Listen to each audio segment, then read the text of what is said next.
Ici Catherine Solaris, passionnée d'ésotérisme. Dans ce podcast, j'ai envie de vous parler de vécu et d'expérience. Parce que l'ésotérisme, c'est tellement abstrait. On peut se demander, ça ressemble à quoi un voyage astral? Ça fait quoi de ressentir les esprits ou encore d'avoir des visions? Entre autres, parce que l'ésotérisme est un domaine tellement vaste. Mais ici, je veux vous raconter du réel, des anecdotes qui sont vraies, vraiment ésotériques.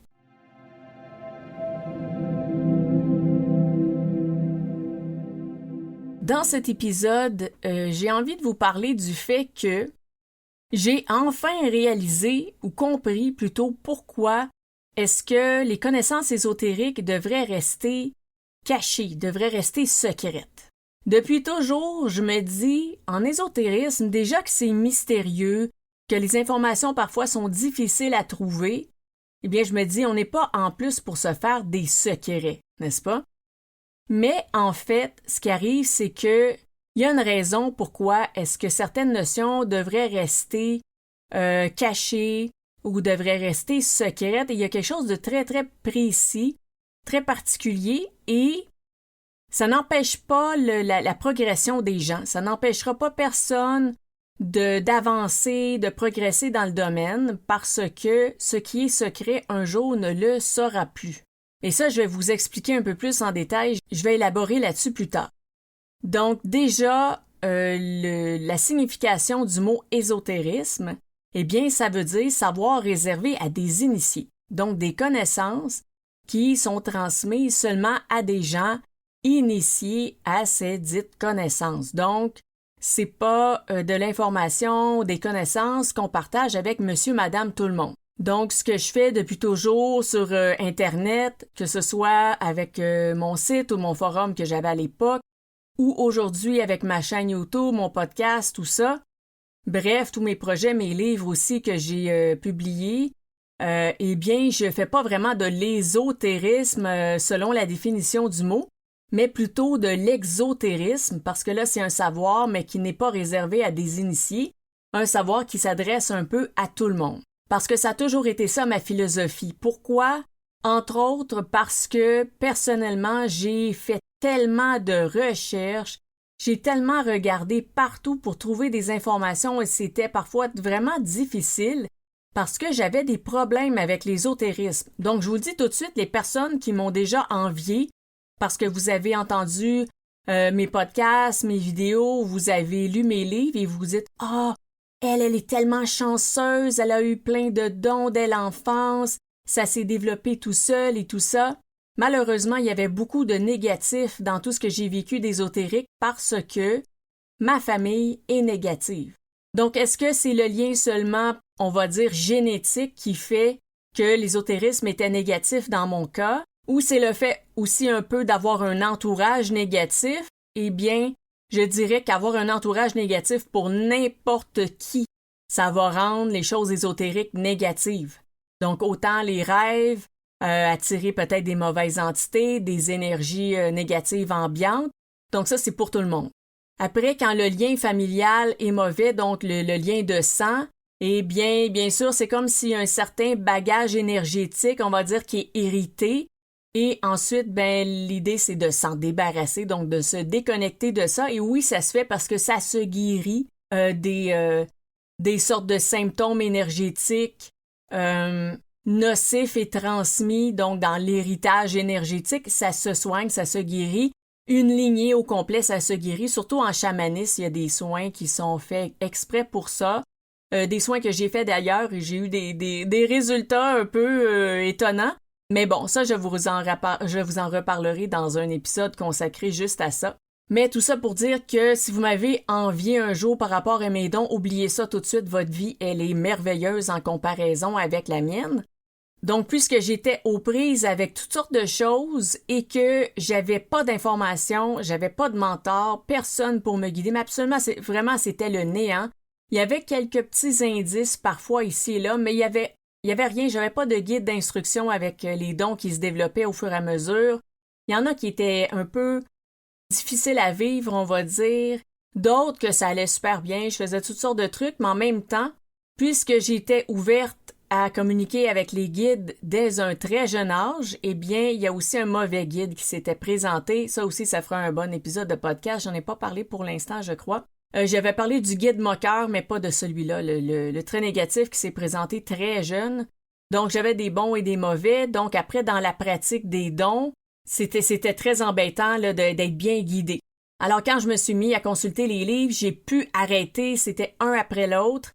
Et après ça, sur Internet, parler avec des gens. Donc, j'ai regroupé aussi à un certain moment des gens plutôt avancés. Donc, vraiment des mages, parce que c'était des gens, c'est ça, d'expérience, avec des dons développés, mais qui étaient aussi capables de s'en servir, ils savaient comment. Malheureusement, il n'y en avait aucun qui était capable de me guider non plus, mais je dirais que en travaillant ensemble, parfois ça donnait des idées, des pistes. Finalement, le problème s'est résolu, c'était pas du tout ce que je pensais ni ce qu'on avait pensé, mais à force de creuser, on finit par trouver. Donc, à cause de tout ce bagage-là que je vous exprime ici, j'ai toujours pensé que l'ésotérisme, ça devait être partagé, que toutes les connaissances, les notions, il faut que tout le monde les connaisse, il faut que tout le monde soit au courant, c'est super important, tout ça, ça a toujours été ma philosophie. Maintenant, qu'est-ce qui m'a fait changer d'idée très, très, très dernièrement? Eh bien, c'est que une amie m'a envoyé une vidéo de YouTube et elle me dit « OK, toi, tu fais du voyage astral » ou j'en fais pas régulièrement, mais j'en ai fait beaucoup dans le passé. Je sais comment en faire au besoin. Normalement, dans mon cas, ça va être j'ai un objectif en tête, je me couche avec cet objectif en tête. Si ça le fait pas le premier soir, après plusieurs soirs, ça va finir par se faire tout seul. Donc, c'est ça, ça devient du voyage astral spontané, mais sur demande avec un objectif. Mais je le fais pas, je fais plus la méthode de vraiment me coucher, tout ça et viser. Ça, c'était au début de la pratique volontaire, parce que quand j'étais jeune, c'était très involontaire, les voyages astraux. Mais voilà, donc elle me dit, mais toi, tu connais le domaine du voyage astral? Je dis, oui, quand même pas mal. Je peux pas dire que je suis une experte, mais je peux en parler quand même longuement, de long et en large. Alors, elle me dit, peux-tu regarder cette vidéo et me dire qu'est-ce que t'en penses et tout ça? Alors, j'ai dit, oui, pas de problème, je vais donner mon avis. Si c'est positif, surtout. Si c'est négatif, peut-être que je vais quand même m'abstenir de faire tant de commentaires que ça. Donc, elle dit, pas de problème. Alors, je regarde la vidéo. Et là, ce qui arrive, c'est que j'ai parfois entendu des gens parler de voyage astral et en décrire un. Et quand ils le décrivent, je me dis, oui, il y a plein de choses très, très, très particulières, précises, qui font que pour moi, oui, c'est très possible que ce que la personne raconte, ce soit un voyage astral.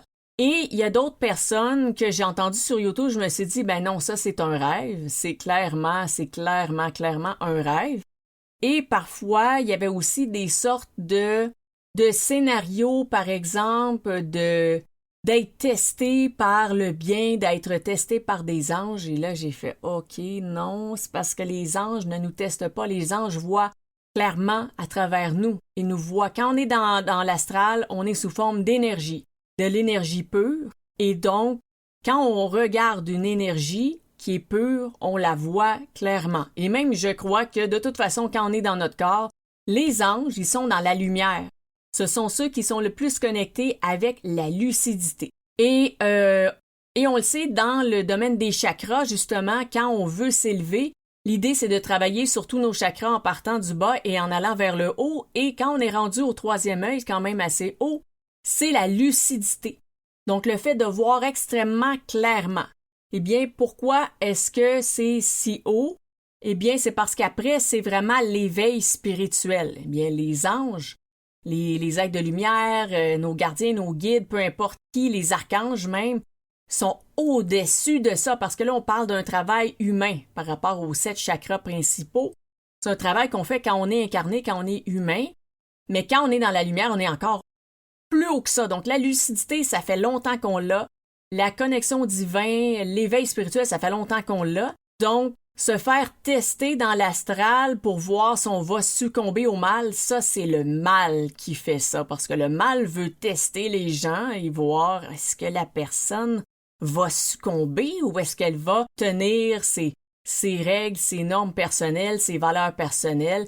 Est-ce qu'elle va succomber ou non? C'est le mal qui fait ça, c'est pas le bien. Donc, dans les vidéos sur le voyage astral, j'ai entendu toutes sortes de choses. Après, chacun sa vérité, mais pour moi, ça ne résonnait pas comme étant, premièrement, un rêve. Pas un rêve, mais justement, ça sonnait comme un rêve. Donc, ce que la personne décrivait, c'était très, très, très physique. Il y a beaucoup, beaucoup d'objets, de la nourriture, des choses à boire, des contacts physiques. Dans l'astral, c'est très... souvent, c'est un peu plus abstrait que ce qu'on a ici sur Terre. Ça se peut qu'on voit des objets, des éléments, des meubles, mais ça va être beaucoup plus une impression générale, un décor général, et ce décor va souvent se modifier, changer selon l'état d'âme, selon l'ambiance, selon les âmes qui sont là.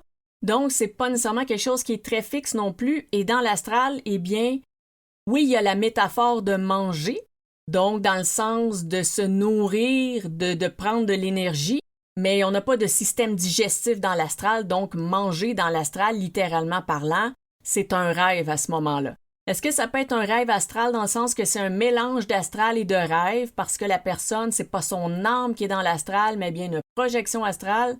Oui, c'est possible. Donc, il y a toutes sortes de possibilités.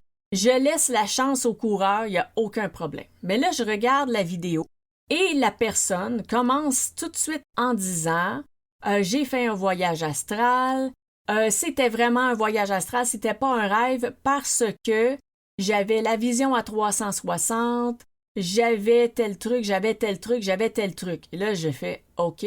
C'est vrai que c'est des points très particuliers, très précis du voyage astral, la vision 360. Je sais plus c'est quoi les autres trucs qui étaient nommés, mais c'est des choses que si on n'a pas été en voyage astral, on ne sait pas. Là, ça commence à être des notions qui sont beaucoup transmises dans les vidéos justement sur le voyage astral. Donc, il y a beaucoup de gens qui vont en parler. Ils vont dire « Ah oui, la vision en 360, OK. » Mais il n'y a pas juste la vision en 360. La vision en 360, il y a autre chose avec ça. Il y a une autre manière que ça fonctionne. Là, j'en ai parlé un peu dans un épisode précédent de podcast où je parle d'un voyage astral qui était spontané et vraiment pas voulu pendant une sieste. Je crois que j'en ai parlé, ou sinon, oui, j'en ai parlé, mais j'ai pas parlé de peut-être du détail en particulier parce que ça va être un autre épisode de podcast sur le voyage astral.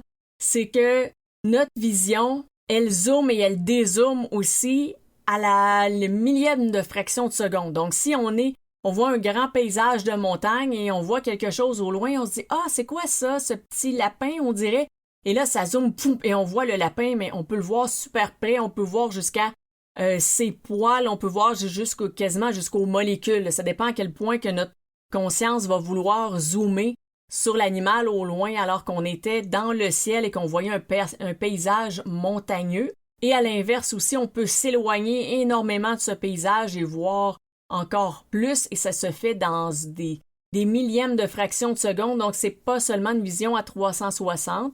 Après que la personne n'ait pas donné cette pression-là, il n'y a pas de problème, mais ce que je veux dire par là, c'est que la vision à 360, ça commence à être une notion pas mal connue. Et tous les autres trucs qu'il a nommés aussi, c'est pas mal connu. Donc, là, d'arriver d'emblée en disant dans une vidéo, OK, moi, j'ai fait un voyage astral, c'est un voyage astral parce que ça. Là, j'ai dit, OK, on va voir la suite. Malheureusement, la suite, ce qui a été raconté, j'ai fait, oh, je suis pas certaine que ce soit réel. Parce que la première chose qui a été dite, je veux pas répéter les informations parce que le but, c'est pas après que quelqu'un dise, ah oui, moi, je sais c'est qui a fait la vidéo.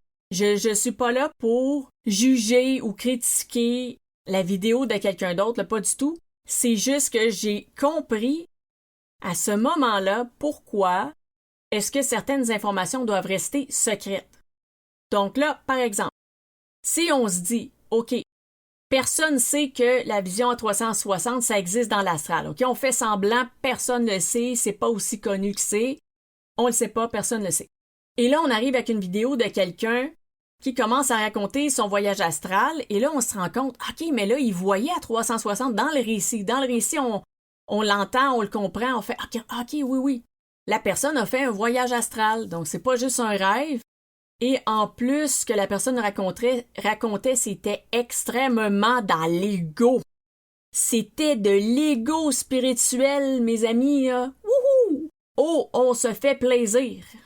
On se fait grandement plaisir, là. C'était très, très, très, très égotique. Et dans l'astral, l'ego, malheureusement, heureusement, en fait, disparaît un peu parce que c'est comme si notre âme est dénudée. Et quand on est dans l'astral avec juste notre âme, eh bien, notre ego, qui parfois va venir de notre corps, du fait qu'on est dans le monde physique, eh bien, ça va avoir tendance à disparaître.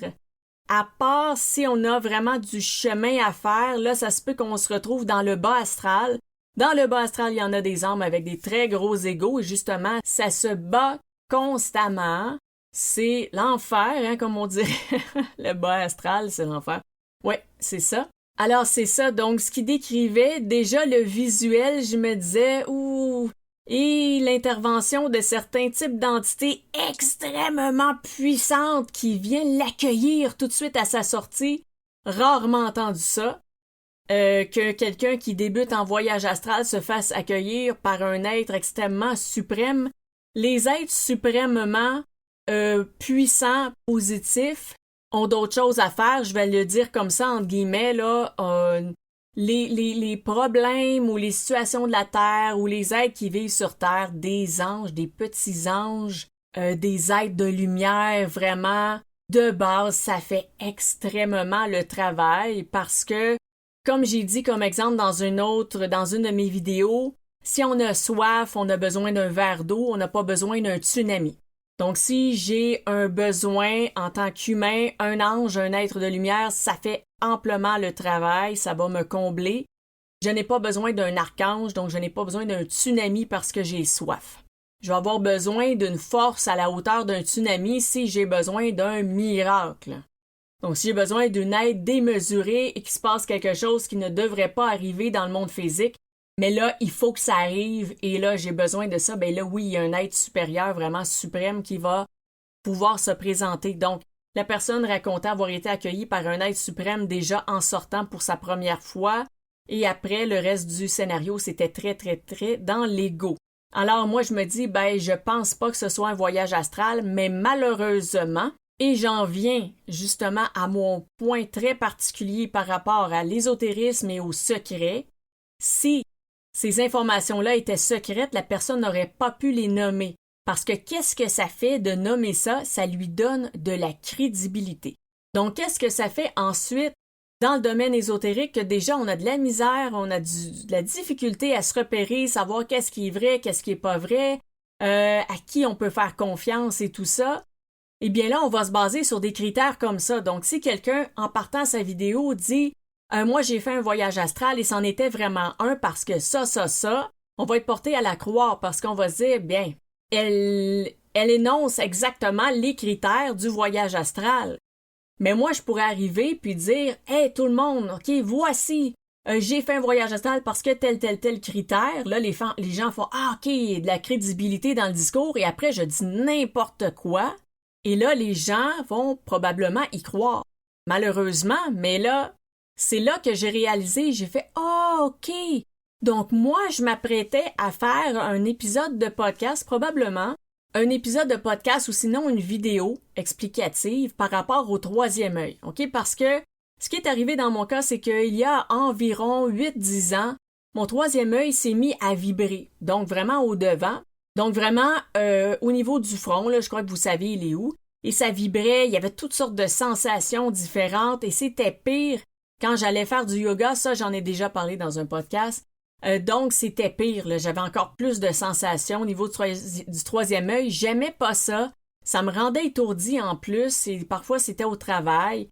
Et à un certain moment, ça a arrêté quand même de m'étourdir, peut-être c'était un peu plus dosé, un peu moins fort, ou je me suis habituée, je sais pas, mais j'ai fini par l'accepter. Et à partir de ce moment-là, mon troisième œil, il a évolué. Là, c'est ça. Moi, j'avais prévu d'expliquer comment est-ce qu'il a évolué. Là, je vais essayer de continuer à vous donner de l'information, mais sans dire le secret du développement du troisième œil, OK? Parce qu'on en vient justement au propos du podcast, ou du moins de cet épisode. L'idée, c'est que si je dis c'est quoi l'étape suivante du développement du troisième œil, qu'est-ce qui va arriver? Il peut y avoir des gens, comme la personne dont je parlais précédemment, qui va dire « Ah, moi, mon troisième œil est développé, mais en plus, je suis passé à l'étape supérieure, et l'étape supérieure, c'est ça, ça, ça. » Donc là, les gens vont faire « Ah oui, la personne est vraiment passée au niveau supérieur parce que là, elle a tel effet. » Et là, plus l'information va se propager, plus les gens vont utiliser ça pour donner de la crédibilité quand ils disent que leur troisième œil est activé. Et après, qu'est-ce qui va arriver? Peut-être qu'il y a des gens qui vont dire « Hey, moi, je vais t'offrir le service de t'aider à ouvrir ton troisième œil, mais pas juste la base. Je vais t'aider à passer au niveau supérieur et voici mon tarif. » Je ne sais pas si vous voyez un peu le scénario que moi je vois, mais il va y avoir aussi un autre scénario. C'est que là, il pourra y avoir des gens qui cherchent justement des ateliers, des formations, et que là, ils vont dire « Ah, OK, toi, t'enseignes comment ouvrir le troisième œil, mais est-ce que t'enseignes aussi l'étape supérieure? Est-ce que toi, t'enseignes le niveau avancé ou t'enseignes juste la base? » Donc là, vous voyez, là, il y a plein de scénarios dans l'ego qui apparaissent à ce moment-là, et c'est ça que je trouve extrêmement dommage, parce que pourquoi est-ce qu'on devrait limiter notre transmission de connaissances à cause de gens qui vont s'en servir malhonnêtement, à cause de gens qui vont s'en servir pour se donner de la crédibilité, puis après aller dire n'importe quoi, mais que les gens vont les croire parce qu'ils vont dire « Mais oui, la personne a énoncé exactement ce qu'il faut. » Donc le reste de ce qu'elle dit, ça doit être vrai, mais non, pas nécessairement. Donc là, je me dis, le troisième œil, je vais le garder pour moi. Et si un jour, quelqu'un m'arrive en me disant « Catherine, j'aimerais ça te questionner à propos de mon troisième œil, il m'arrive tel truc. Est-ce qu'on peut prendre une séance ensemble pour en discuter? » Et que là, je vois « Ah, OK, il est en train de lui arriver exactement la même chose que moi. » Mais je vais lui dire « Oui, absolument.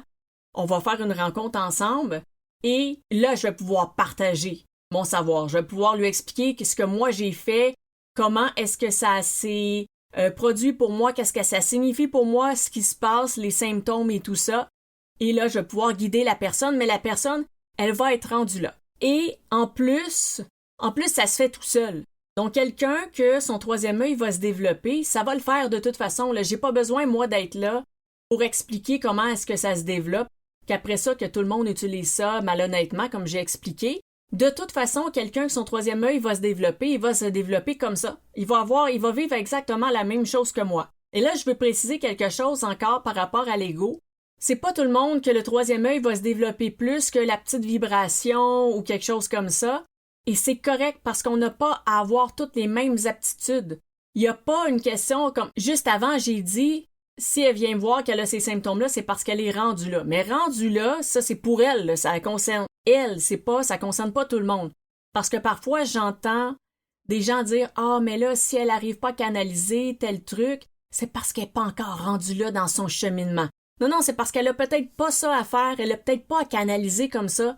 C'est peut-être pas ça, elle, sa mission ou sa raison d'être, ou elle a peut-être pas ça à transmettre, c'est pas nécessaire dans son parcours. Il y a des gens qui ont aucun don.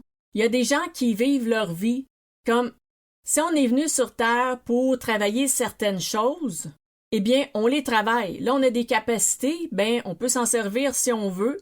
Il y en a qui n'ont pas de capacité, mais ça n'empêche pas qu'ils sont en train d'accomplir leur mission de vie, qu'ils sont en train de faire le travail sur eux, en ayant, par exemple, leur famille, en étant avec leurs amis. Ils font plein de travail personnel sans aucune notion ésotérique, sans aucun troisième œil ouvert, sans quoi que ce soit d'étape supérieure, de « Ah, t'es pas rendu là encore ». Ça n'a rien à voir, ça. Ces histoires de niveau, d'étape, c'est juste la personne, elle, dans son cheminement. Si elle, son troisième œil doit se développer un peu plus, il y a une raison. Si la personne a déjà de très fortes intuitions, elle n'aura peut-être pas besoin qu'il se développe plus. Dans mon cas, il s'est développé plus parce que j'ai encore un peu de difficulté avec mes intuitions. Je les ai beaucoup travaillées, ça je vous en reparlerai, je pense que ça peut aider beaucoup de gens à reconnecter à leur intuition. Le travail que j'ai fait, c'est un gros travail. Et peut-être que si j'avais été amplement, totalement connectée avec mes intuitions, peut-être que mon troisième œil ne se serait même pas développé comme ça. Donc, je serais peut-être pas passée à l'autre étape. Donc après, ça me sert à rien de dire à quelqu'un « Ah, mais t'es pas encore rendu à la prochaine étape du troisième œil. » Ça sert à rien, ça, de dire ça. C'est peut-être pas ça qu'elle a besoin. Elle le développera peut-être pas et c'est parfait. Donc, elle va aller développer ses compétences, ses dons, ses talents qu'elle a besoin dans son parcours à elle. Donc, c'est pour ça, pour éviter, dans le fond, des histoires d'ego, des histoires que les gens vont utiliser des notions pour se donner de la crédibilité pour après dire un peu ce qui leur tente ou tout ça. Après, je sais chacun sa vérité, mais ça sonnait extrêmement louche quand même. J'insiste, mais je nomme pas la personne par respect. Parce qu'on peut se tromper aussi en chemin. Parfois, on est mal aligné au début de notre parcours. On comprend pas certaines choses ou ça se clarifie avec le temps ou on change avec le temps. Donc, ça sert à rien d'aller critiquer directement une personne. La personne va faire son chemin, ça ne m'appartient pas. Mais la partie d'avoir de la crédibilité pour dire toutes sortes de choses après, ça, je n'aime pas ça. Donc, maintenant et à l'avenir, je vais quand même limiter certains partages de connaissances. Par contre, comme je disais, je vais en parler avec les personnes concernées. Donc, par rapport à des problèmes ésotériques, comme j'ai dit au début de l'épisode, mon parcours ésotérique était extrêmement négatif au début. Donc, c'est clair que s'il y a quelqu'un qui m'arrive avec des histoires comme ça, peut-être que je vais pouvoir l'aider. Donc, à ce moment-là, oui, là, je pourrais ouvrir la porte. Donc, si quelqu'un m'en parle d'emblée, je pourrais ouvrir la discussion. Si, justement, le troisième œil qui est plus développé, quelqu'un m'en parle, je vais ouvrir la discussion, mais seulement avec la personne ou les personnes concernées. Donc, à l'avenir, ça va être ça que je vais faire parce que je trouve que de toute façon, les gens vont se développer quand même.